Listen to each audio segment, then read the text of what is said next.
Gérard Piqué nous parle de sa façon de voir le football du futur et ce que lui aurait apporté à ce football-là pour le rendre encore plus attractif. Alors il y a des idées, vous allez voir, c'est marrant. C'est marrant, on va en débattre. Peut-être il y en a qui seront pour les idées de Gérard Piqué et d'autres non. Et il y a aussi un peu quelques petites actualités à gauche, à droite, mais ça sera principalement l'interview de Gérard Piqué car il a dit des choses intéressantes et des choses non intéressantes. On va voir cela ensemble durant cette vidéo actualité, les gars. Vu que c'est la Coupe du Monde, comme vous le savez, il y aura très peu normalement d'informations sur le Barça. Je ne pourrai pas faire de miracle s'il n'y a pas d'informations. Donc peut-être un peu moins de vidéos, mais peut-être il y aura des débriefs sur les sélections. On verra sur le moment. Je n'ai pas encore décidé pour l'instant. Est-ce qu'il y aura des débriefs pendant les matchs de la Coupe du Monde ou est-ce que je vais suivre à la trace les joueurs du FC Barcelone et en parler de leurs évolutions, de leurs probables blessures, par exemple Araujo qui reviendra de blessure, etc. Franchement, au jour d'aujourd'hui, rien n'est décidé. On verra ça, on fera ça au feeling quand la Coupe du Monde commencera.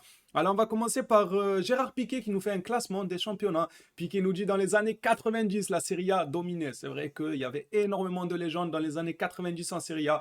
Pour lui, les années 2010, c'était clairement la Liga qui dominait le football. Et maintenant, c'est l'APL. Moi, l'APL, c'est vrai, je suis d'accord avec lui. Maintenant, c'est l'APL. Mais ce qui est fort avec l'APL, c'est qu'ils sont restés longtemps au top, en fait. En fait, l'APL, là où les autres championnats, ils font ça, ensuite ils baissent, ensuite ils montent. L'APL, ils arrivent à faire ça. Des fois, ils montent et ils restent comme ça. Ils arrivent à être un peu constants, selon moi, en tout cas. Allez, on va passer encore à une autre déclaration de Gérard Piqué qui, selon lui, 90 minutes, c'est beaucoup pour un match. Moi, je suis pas d'accord. Vous savez pourquoi je suis pas d'accord? Car les joueurs tombent énormément et on ne fait pas comme dans le basket, là, ils mettent pause au chrono, comme ça fait du temps additionnel. Dans le football, on ne le fait pas encore réellement. Alors oui, l'arbitre, des fois, arrête son chrono, mais ce n'est pas encore fait à la seconde de près, ce n'est pas encore fait bien comme il faut. Des fois, il n'arrête même pas le chrono. Et quand Gérard Piqué nous dit que 90 minutes, c'est beaucoup pour un match, je ne demande pas à baisser le nombre de minutes. Tant mieux qu'il ne demande pas ça. Mais de toute façon, ce n'est pas à lui de prendre ce genre de décision. Mais je pense qu'il faut rendre le produit plus excitant. C'est-à-dire, Piqué. Pour moi, si le produit, on veut le rendre plus excitant dans les 90 minutes, déjà, si on devait être réaliste, on ne regarde pas 90 minutes de football. On ne regarde pas. À tout casser un match, c'est 75 minutes, 80 minutes. Vraiment. Je parle de quand les joueurs jouent réellement et non pas quand ils sont à terre, quand le gardien garde le ballon dans ses mains et qu'il s'amuse à faire monter sa défense, la faire redescendre pour perdre quelques secondes. Déjà, on perd facilement 10 minutes dans un match. Le match ne dure pas 90 minutes, ça crée des cassures, ça brise l'intensité qu'il y avait dans le match. À chaque fois, ce genre de simulation, de blessures, etc.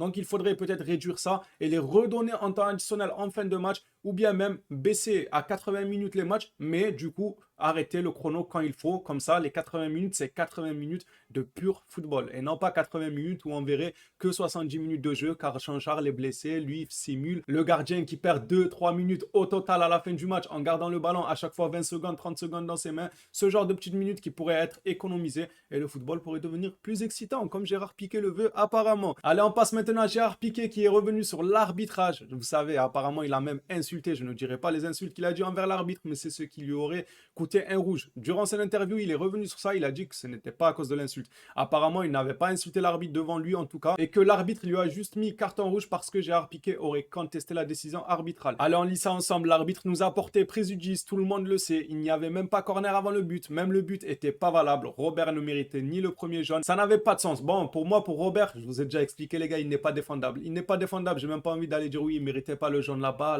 il méritait pas faute. Robert, il est rentré sur le terrain pour se battre, il voulait absolument sortir en rouge, je ne sais pas pour quelle raison. Il est rentré pour se battre. Du coup, ce sujet-là, on en a terminé. Robert Lewandowski. D'ailleurs, j'espère les gars qu'il n'aura pas beaucoup de matchs de suspension car s'il prend 2-3 matchs de suspension, il va rater le match contre l'Atlético Madrid et on pourrait avoir besoin d'un Robert Lewandowski face à l'Atlético Madrid. Ça serait clairement dommage, d'autant plus que le joueur a été très nerveux sur le terrain et il cherchait le contact, il cherchait à se battre. Ça serait dommage. Franchement, ça serait très bête de sa part de rater le match contre l'Atlético. Mais revenons au but. Pour moi, le but, pour tous les Blaugrana et tous les fans de football en général, le but n'est bien évidemment pas valable, mais pas du tout, car il y a faute sur Marcos Alonso, il me semble. Mais les gars, il y a quelque chose qui est passé à travers les médias, à travers la caméra, à travers nous qui sommes derrière une caméra et qui parlons du Barça, qui débriefons, mais en re-regardant le résumé, parce que oui, les gars, une fois que le match du Barça il est fini, j'en arrête pas là. Moi, je vais regarder le résumé, les gars.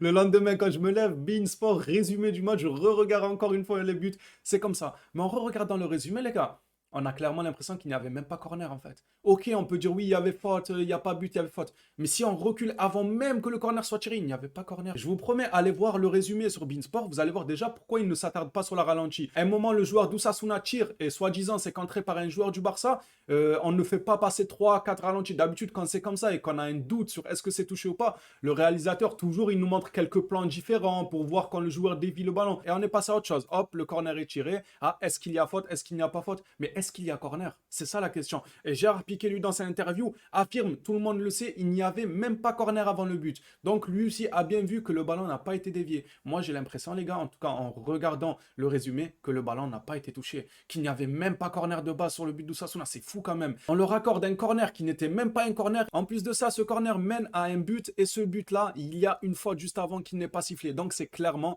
un forçage pour que Osasuna marque un but. C'est juste honteux. Le FC Barcelone subit énormément depuis ce début de saison. Et quand on va pleurer et dire l'arbitrage, on va nous dire oui, mais arrêtez les Blaugrana tout le temps l'arbitrage. Oui, on est désolé, mais oui, bien sûr.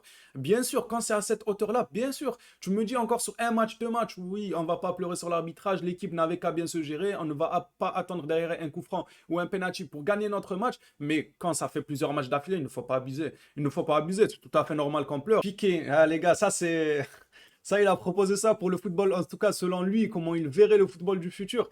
Piqué, heureusement qu'il n'a pas les décisions. Enfin, vous allez voir. Alors, le premier communiqué, il est juste en bas, il est en tout petit. Je ne sais pas si vous pouvez le lire, mais je suis là pour vous le lire. Vous savez, les gars.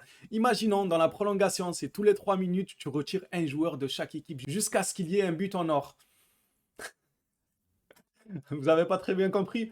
11 joueurs contre 11 joueurs. Toutes les 3 minutes, on sort 2 joueurs. Un de l'équipe d'en face et un de l'autre équipe. On sort 2 joueurs. Ainsi de suite. 3 minutes après, 2 joueurs sortent. 3 minutes après, 2 joueurs sortent. Il a fini par dire, imagine, City, PSG, prolongation, personne marque et il reste le gardien et 2 joueurs face à face.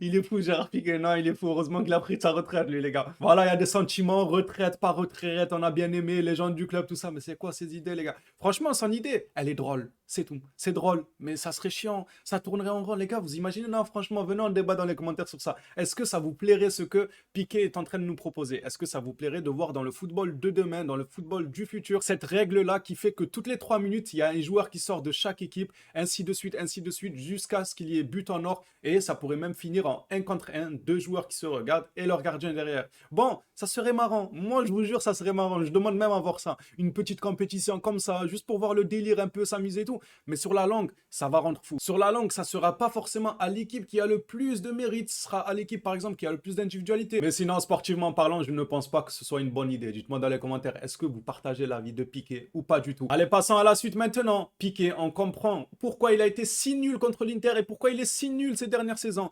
Allez dîner, prendre un verre, un gin tonic. Je sais pas si je le dis bien, les gars. Moi, tout ce qui est verre, alcool, tout ça, ça ne me connaît pas trop. Donc, gin tonic, je suis désolé si je le prononce mal pour les buveurs. À 2 h du matin, c'est génial. Et le lendemain, tu t'entraînes mieux. Alors, c'est comme ça. Nous, on souffrait, nous, les blogs. On souffrait. Toi, tu prenais des verres de gin tonic. Je sais même pas ce que c'est, les gars. Ils prenaient des verres de gin tonic à 2 h du matin. C'est génial. Et le lendemain, tu t'entraînes mieux. On a vu ce que ça a donné face à l'Inter, tes verres de gin tonic à 2 h du matin. Tu t'entraînes mieux. Et il est où le résultat de l'entraînement mieux, meilleur entraînement apparemment après 2 verres à 2 h du matin de gin tonic contre l'Inter? On l'a pas vu. On ne l'a pas vu du tout. Tu as plutôt fait le serveur en écartant tes bras. On dirait que tu voulais donner des verres à tout le monde. Tu voulais servir du gin tonic aux joueurs de l'Inter. Il a juste levé ses bras, les gars. C'est ça, c'est cool, 2 h du matin, fêter.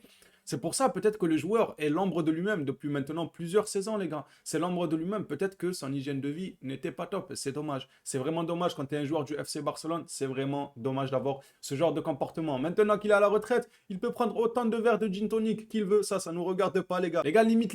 Hein. Il vient juste de prendre sa retraite et il assume à demi-mot. Il avoue même à demi-mot qu'aller dîner, prendre un verre le lendemain, tu t'entraînes super bien. Il assume à demi-mot qu'il n'avait pas une bonne hygiène, en fait. C'est tout ce qu'il assume pour moi. Allez, on va passer maintenant à de l'actualité. Les frérots, pour ceux qui veulent l'interview en intégralité, n'hésitez pas à aller voir sur Twitter Actualité Barça qui ont retransmis toute l'interview entièrement. Mais moi, les gars, pour que la vidéo ne dure pas 20, 30, 40 minutes, j'ai sélectionné voilà, les déclarations qui étaient un peu drôles, les déclarations qui étaient un peu importantes concernant, par exemple, l'arbitrage, etc.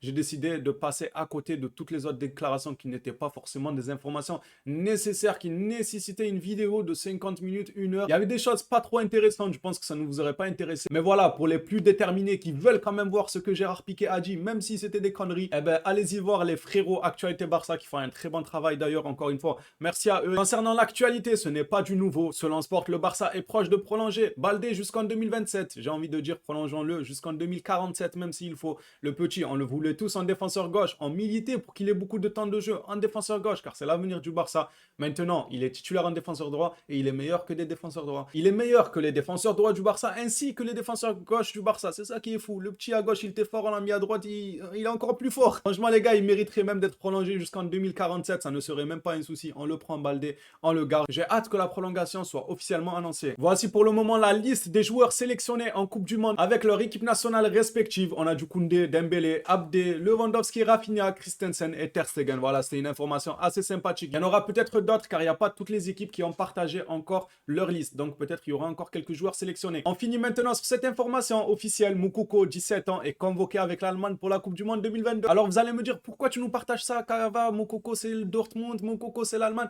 Je m'en fous. Pour moi, c'est un futur joueur du Barça. C'est bon, c'est acté. J'ai vu 2-3 rumeurs. Moukoko Barça, c'est l'un des nôtres. Il a liké la victoire du Barça. C'est bon, maintenant l'actualité Moukoko passera sur la chaîne Barça. Bien évidemment, je rigole. Je trouvais ça quand même sympathique de partager ça avec vous. Et en plus, c'est probable que ce soit un futur joueur du Barça. Pour l'instant, rien n'est fait. Mais nous, on ne lui ferme pas la porte. C'est un bon talent. Il a 17 ans et il connaît sa première convocation avec l'Allemagne. C'est super. Voilà les gars, cette vidéo est terminée. J'espère que le contenu vous aura plu. N'hésitez pas à me lâcher le petit abonnement, le petit like et me donner des idées dans les commentaires. Qu'est-ce qu'on peut faire durant ce mondial? Proposez-moi dans les commentaires ce qu'on pourrait faire comme contenu. Voilà les phénomènes. On se dit à la prochaine vidéo sur le FC Barcelone ou d'autres d'ailleurs, vu la Coupe du Monde. D'ici là, prenez soin de vous les Blaugrana.